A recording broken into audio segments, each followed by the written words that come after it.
Hello everybody. So we are going to study today about the constraint relations. ठीक है ना? So mostly काफी सारे स्टूडेंट्स को इसमें इस टॉपिक में प्रॉब्लम रहती है. So ये टॉपिक हायर लेवल एग्जाम्स में काफी ज्यादा आता है. ठीक है. सो देखो, सबसे पहले हम इसके कॉन्सेप्ट सीखते हैं. ये किस टाइप के एग्जांपल्स होते हैं जिसमें मल्टीपल पुलीज होते हैं. पुलिस भी मोशन करते हैं. इन सब टाइप के क्वेश्चंस बेसिकली कंस्ट्रेंट रिलेशंस में आते हैं. ठीक है ना? इन मोस्टली इसको समझने के लिए सबसे पहले हम लोग एक बेसिक एग्जांपल से स्टार्ट करते हैं. जैसे मैंने यहाँ पे डायग्राम ड्रॉ किया हुआ है. इन दिस बेसिक एग्जांपल्स आपको इसको सॉल्व करना आता है, आपको इसका एक्सेलरेशन फाइंड आउट करना आता है. Directly you can find out the acceleration. Suppose if mass m2 is greater than m1, then acceleration is m2 minus m1 into g upon total mass m1 plus m2. So यहाँ पे मैं ये assume कर रहा हूँ कि आपको FBD's free body diagrams completely अच्छी तरीके से solve करने आती है. ठीक है? So constraint relation और typical problem चालू करने से पहले हम लोग कुछ basic इससे सीखेंगे जो आगे के क्वेश्चन में यूज होगा. ठीक है? टिपिकल क्वेश्चन में यूज होगा. तो सबसे पहले तो देखो यहाँ पे क्या होता है, ये स्ट्रिंग कंटिन्यूएशन में है. आपको पता है ये स्ट्रिंग में टेंशन सेम है, टेंशन चेंज नहीं होने वाला. ठीक है? सो क्योंकि स्ट्रिंग कंटिन्यूएशन में और बीच में कोई मास नहीं है. ठीक है? सो नाउ अब अगर आप यहाँ पे देखो, देखो यहाँ पे टेंशन T है, यहाँ पे भी ये टेंशन T है. क्लियर? और through out this string tension is same. अब इसका आंसर तो हमको नॉर्मली निकालना आ ही जाता है. ठीक है? अब यहां पे ऐसी कौन सी चीज है ड्यूरिंग दिस मोशन जो फिक्स्ड रहेगा, जो चेंज नहीं होगा? तो ये पुली यहाँ पे मोशन नहीं करेगा. तो सबसे पहले उसको एक फिक्स्ड फ्रेम बना देते हैं. सो देखो ध्यान देना, जैसे सपोज ये मैंने एक फिक्स्ड लेंथ, फिक्स्ड पॉइंट बना दिया जहां से मैं सारे मेजरमेंट लूंगा. ठीक है?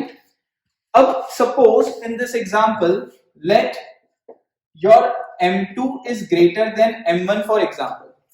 Let the situation is such that m2 is greater than m1. So you know that how to find out acceleration directly. So acceleration can be found out with the help of m2 minus m1 into g upon m1 plus m2. So this is an acceleration of this block. Here this block m1 will move in the upward direction with acceleration a, and this m2 will move in the downward direction with acceleration a. ठीक है ना? Both accelerations are same. Now we know that as acceleration is a vector quantity. You know that acceleration is a vector quantity. So suppose हम ऐसा imagine करें कि upward sign plus है, downward sign minus है. ये सब concept आपको पता है. ठीक है? या तो आप ऐसा भी assume कर सकते हैं upward minus downward plus. It based on means जो भी sign convention आप choose करते हो. सो अब देखो, सपोज इस सिचुएशन में मैं देखूं तो ये जो ब्लॉक है जो मूव करेगा और ये ब्लॉक भी मूव करेगा. सो इस ब्लॉक की लेंथ इस फिक्स्ड पॉइंट से कितनी है? तो सपोज वो लेंथ है x1. ठीक है? और इस ब्लॉक की लेंथ कितनी है? x1 भी लिख सकते हैं, l1 भी लिख सकते हैं, जो भी लिख सकते हैं. मैं सपोज इस ब्लॉक की लेंथ x2 लिखता हूं. इस ब्लॉक की जो लेंथ है इस फिक्स्ड पॉइंट से. अब जब ये ब्लॉक या तो ऊपर नीचे होंगे, इस केस में मैंने ऐसा एज्यूम किया कि m2 इज ग्रेटर है, तो ये नीचे जाएगा, ये ऊपर जाएगा. तो ये x2 इंक्रीज होगा और x1 डिक्रीज होगा. सिंपल सा लॉजिक है. ये लेंथ मतलब x चेंज होगा, x1 चेंज होगा और x2 चेंज होगा. But here in this case x1 plus x2 is always constant. Suppose this constant is k. मतलब ये जो लेंथ है x1 प्लस x2, ये लेंथ ऑफ स्ट्रिंग तो सेम रहने वाली है, वो तो चेंज नहीं होगी. Length of string always remains same. Although x1 changes and x2 changes, but overall length of string remains constant. ठीक है?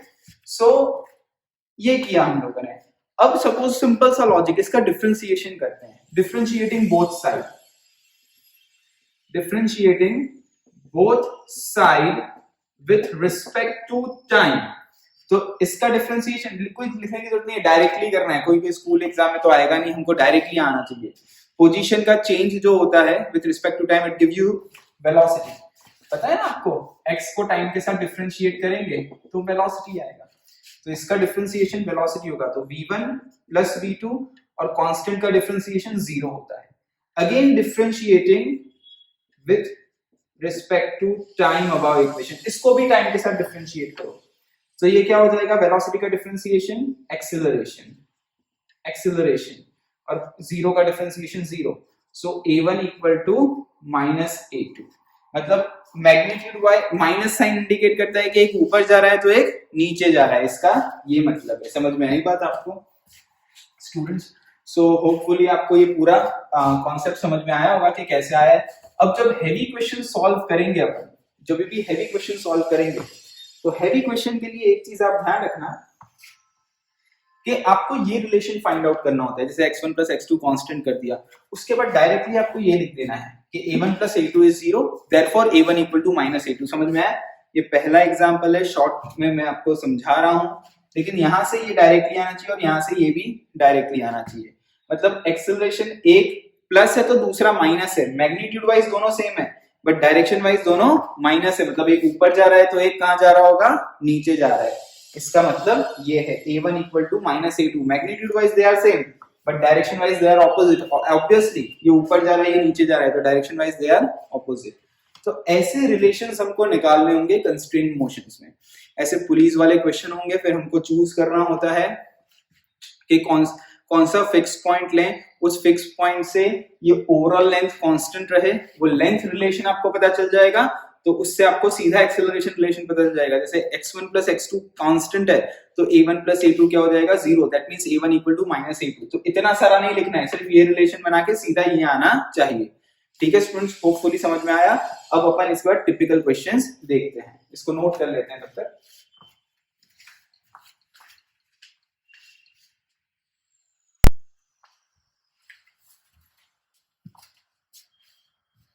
Okay students, now next example देखते हैं। देखो अब जैसे इस एग्जांपल को आप देखोगे तो इसमें ये फिक्स्ड पुली है, लेकिन ये पुली मूव कर रही होगी बस। अब ये समझ में आया कंस्ट्रेंट रिलेशन के कैसे क्वेश्चंस होते हैं। इसके पहले वाले क्वेश्चन तो डायरेक्टली आपको न्यूटन लॉ में फॉर्मूला कैसे डिराइव करते हैं, किस तरीके से करते हैं, वो सब चीज आपको पता है।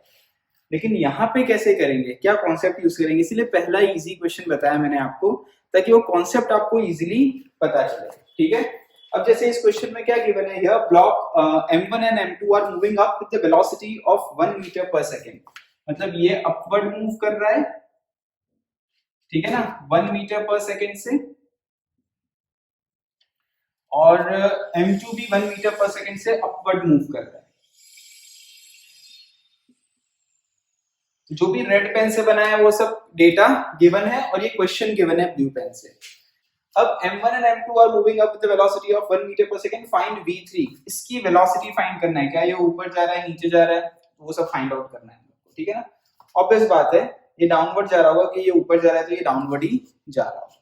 ठीक है, अब सबसे पहले तो हम एक फिक्स्ड पॉइंट बनाते हैं। सपोज जैसे मैंने बताया था कि ये पुली मूव नहीं करेगा, तो फिक्स्ड पॉइंट जहां से सबके मेजरमेंट लेंगे, किसके मेजरमेंट लेंगे, जो बॉडी मूव कर रही है। ठीक है, सो देखो ये एक फिक्स्ड पॉइंट बना दिया अपन ने, यहाँ पे फिक्स्ड लाइन। क्लियर, अब यहां से चेक करते हैं, ये m1 है तो इजी बनाने का अपन को, इसको अपन यहां से लिख देते हैं m1 की जगह x1, मतलब m1 है तो x1 लें। ठीक है, ये m2 का हम यहां से लिखते हैं, देखो m2 के सामने x2। ठीक है, m3 है तो फिक्स्ड से लिखते हैं x3। ठीक है, और m2 के ये पुली भी मूव कर रहा होगा, तो पुली का हम लिख देते हैं यहां से x4। ध्यान रखना, ब्लैक पेन से सॉल्यूशन देख रहे हैं हम लोग, तो ये सब मोशन करेंगे। ठीक है, अब कौन कौन से लेंथ फिक्स्ड रहेंगे जो चेंज नहीं होगा, देखो ये स्ट्रिंग कंटिन्यूएशन में है तो ये ओवरऑल लेंथ सेम रहेगा। ये लेंथ कितना है, ये x1 है और ये x2 है, सो x1 plus x2 is constant, x1 plus x2 is constant. Clear, अब मैं वो सब डिफरेंशिएट नहीं लिखूंगा, डायरेक्टली लिख दूंगा। ठीक है, दूसरा देखो ये वाला स्ट्रिंग लेंथ भी कांस्टेंट रहेगा, sorry x1 plus x4 not x2, x1 plus x4, sorry this is x4 ना, this pulley is x4 length, so x1 plus x4 is constant। ठीक है, now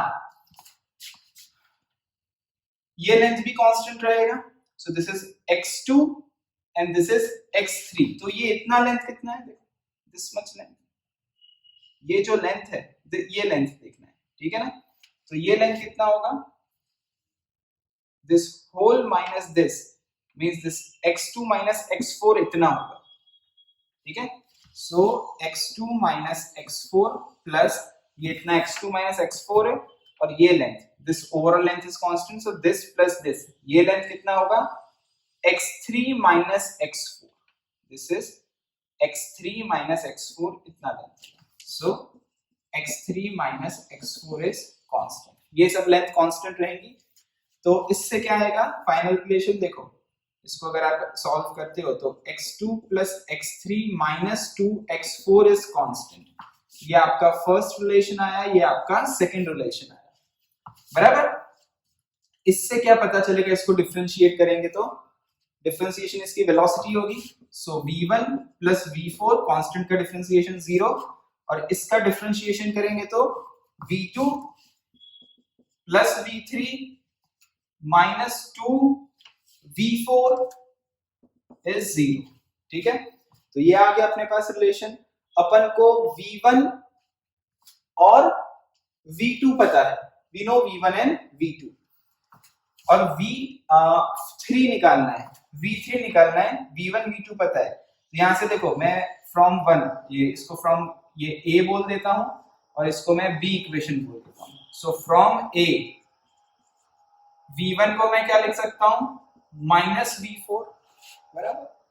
तो क्योंकि मेरे को आंसर में v1 चाहिए, क्योंकि मेरे को v1 की वैल्यू पता है, v4 अननोन है, तो यहाँ रिप्लेस कर देता हूं v2 प्लस v3 माइनस, यहाँ माइनस v4 बोलूंगा तो 2v1 बराबर ना, v4 को मैंने माइनस v1 डाल दिया, v4 को मैंने माइनस v1 डाल दिया, तो ये प्लस हो जाएगा, बराबर, is equal to 0, clear.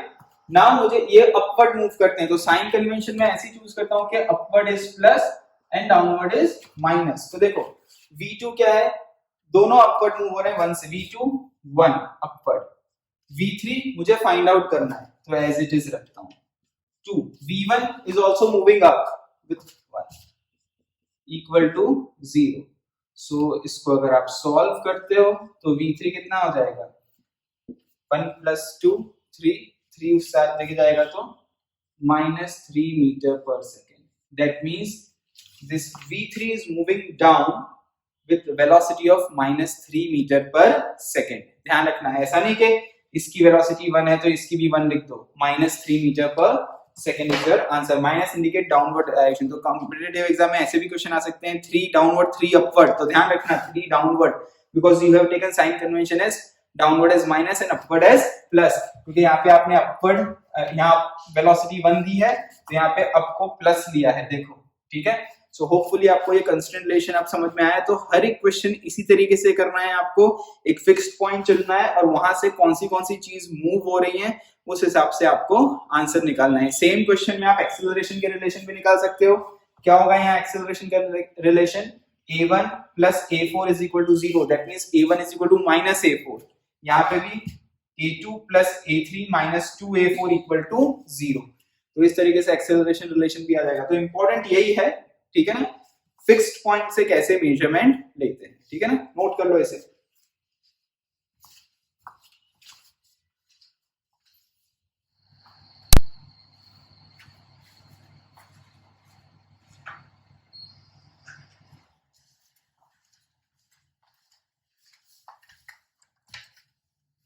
Now students, the next question is, this type of relation is given. This is a fixed pulley, this is a movable pulley, this is a movable pulley, and this is a one block and this is another block, okay. So obviously this and this block, all pulleys, pulleys are moving, only this pulley is just fixed, and you have to find out the relation between acceleration of first, means this, and second. What is the relation between these two, okay. तो देखो सबसे पहले तो मैंने आपको बताया था, you need to find out the fixed point here. तो सपोज सबसे पहले तो यही फिक्स्ड पॉइंट है, simple, this is your fixed point, clear. यहां से हम मेजरमेंट लेना चालू करेंगे।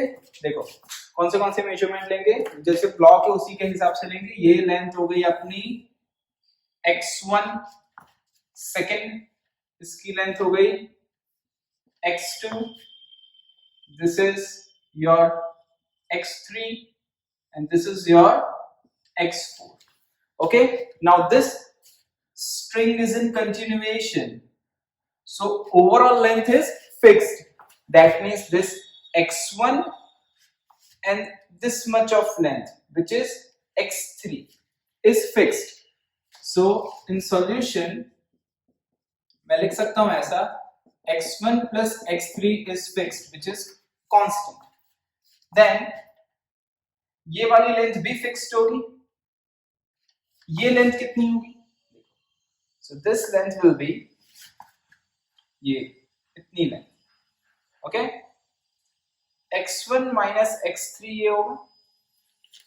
So x1 minus x3, x1 minus x3 इतना होगा. और ये कितना होगा? ये लेंथ देखो, x4 minus x3 ये लेंथ होगा इतना, x4 minus x3. So plus x4 minus x3 is constant. बराबर? This will be x1 minus x3 and this will be x4 minus x3. Similarly, this overall length ये पूरा constant होगा. तो ये length कितना होगा? देखो, this x1 minus x4 plus ये इतना length x2 minus x4 is constant. ठीक है, अगर आप इसको सॉल्व करते हो डायरेक्टली तो velocity v1 plus v3 is constant. Constant का differentiation 0, so v1 plus v3 is 0. Therefore a1 plus a3 is 0. a1 plus a3 is 0. This is your first equation. Similarly यहाँ पे अगर हम इसे सॉल्व करते हैं तो x1 plus x4 minus 2x3 is constant.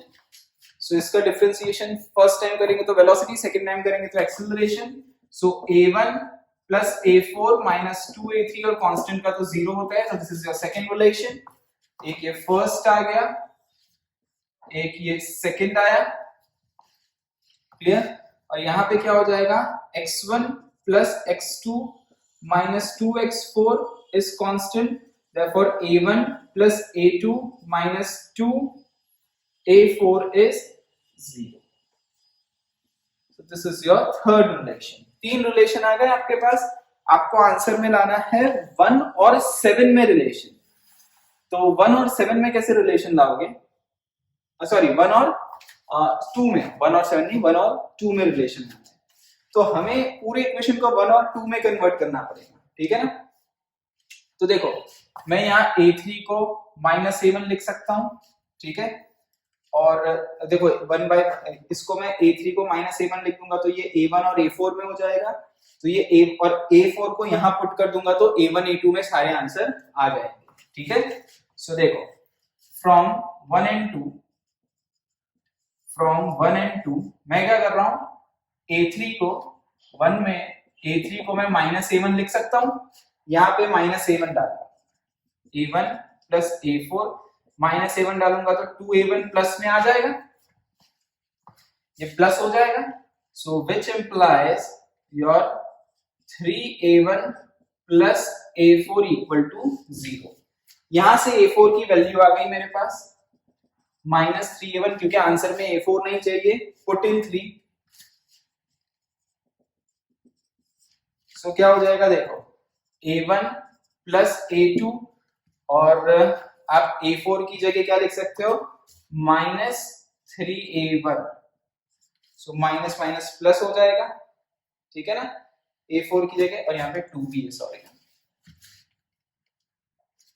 यहाँ पे मैं एक तो पूरा स्टेप लिख देता हूं तो इजी रहेगा आपको. माइनस 2a4 की जगह माइनस 3a1 इक्वल टू 0.